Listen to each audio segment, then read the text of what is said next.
हे बघा आवाज येतोय का बघा.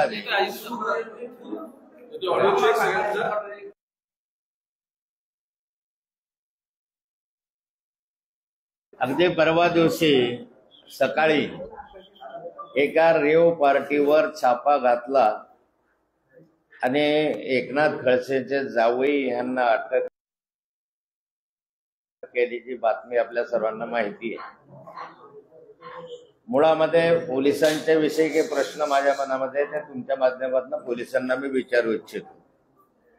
पहिली गोष्ट तर अशी आहे की 7 जणांची मिळून ज्या ठिकाणी संगीत नाही, त्या ठिकाणी कुठलाही आदळापट नाही, गोंधळ नाही, डान्स नाही, काहीही नाही, एका घरामध्ये 7 जण बसलेले आहेत आणि त्यांची पार्टी चालली आहे. तर रेव पार्टीची व्याख्या काय नेमकी? याला रेव पार्टी म्हणता जर येत असेल तर पुण्यातली अख्ख्या महाराष्ट्रामध्ये देशामध्ये प्रत्येक घरामध्ये जर असे 5-7 जण बसले तर त्याला रेव पार्टीच म्हणावं लागेल. म्हणून मुळामध्ये पोलिसांना विचारायचं रेव पार्टीची व्याख्या काय सापडला. विनाकारण रेव पार्टीच्या मुलीच्या पर्समध्ये सापडला हे आपल्याला त्यांच्या चित्रीकरणामधलं दिसतंय.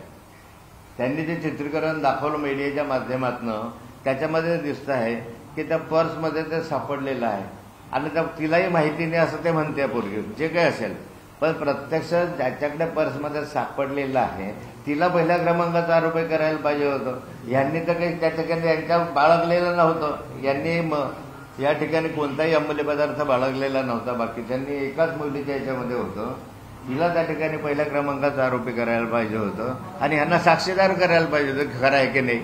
परंतु ह्यांना पहिल्या क्रमांकाचं करणं, वारंवार प्रांजल खेवलकरचं नाव घेणं, एकनाथ खडसे जावयाचं नाव घेणं म्हणजे हे एकनाथ खडसेंच्या फॅमिलीला बदनाम करण्यासाठी मुद्दाम केलेलं कृत्य आहे.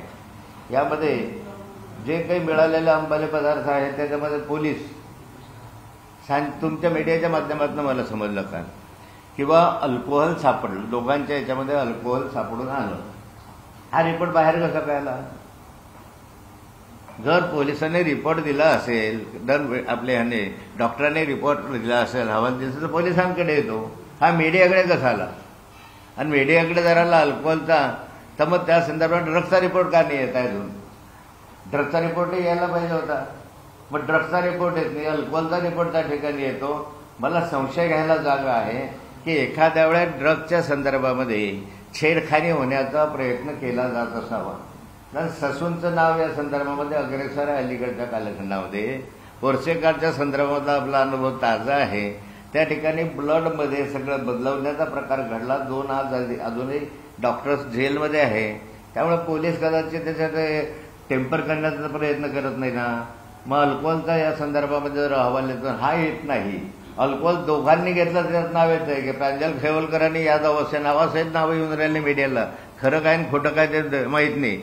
परंतु यामधून जे माझ्या जावयाने मला सांगितलं की मी कधीही आयुष्यात ड्रग घेतलेली नाही, आत्ताही ड्रग घेतलेलं नाही असं त्यांनी म्हणलं. मेडिकल रिपोर्ट येईल त्यावेळेस खरं खोटं समजेल आपल्याला. पण मेडिकल रिपोर्ट आतापर्यंत काय येत नाही. मला संशय घ्यायला त्या ठिकाणी जागा आहे. दुसरं, या ठिकाणी अल्कोहोल आपला छाप्यामधील व्हिडिओ मीडियाकडे कसे आले वगैरे ठेवले. पण यामध्ये महत्वाची गोष्ट अशी आहे की आमच्या जे माझ्या जावयाने मला सांगितलं की माझ्यावर पाळत ठेवण्यात आली. ज्या ज्या ठिकाणी मी जायचो त्या ठिकाणी पाळत ठेवण्यात आली. त्यांनी ज्या ठिकाणी गेले 2-3 ठिकाणी एक प्लेन याच्यामधले म्हणजे सिव्हिल ड्रेसमधले पोलीस त्यांची पाळत ठेवत होते आणि त्याचे व्हिडिओ आहे. मी त्यांनी असं सांगितलं नाही, त्यांचे व्हिज्युअल्स आहे, व्हिडिओ आपल्याकडे आहे असं त्यांनी मला सांगितलं. ते आल्यानंतर ते बोलतील त्याच्यावर. मग या पोलिसांना पाळत ठेवण्याचं काय कारण आहे? त्यानंतर आपल्याकडे त्याचे व्हिडिओज आहे. ज्या वेस्टिन हॉटेलमध्ये हे गेले होते त्या वेस्टिन हॉटेलमध्ये सुद्धा पोलीस आले. रात्री 1 ते 3:30च्या दरम्यान ते वेस्टिन हॉटेलला आले. वेस्टिन हॉटेलचे जे पार्किंग स्टेशन आहे, पार्किंग आहे, त्या पार्किंगचे ज्या ठिकाणी व्हिडिओ कॅमेरे लावलेले आहे त्या कॅमेऱ्याच्या मध्ये जे प्लेन याचे पोलीस आहे ते दिसत आहे.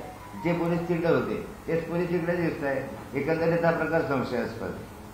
या ठिकाणी पोलीस इतकी तत्परता दाखवतात की लगेच त्या ठिकाणी प्रेस कॉन्फरन्स घेतात, लगेच सगळे व्हिज्युअल्स त्याच्यामध्ये दाखवतात.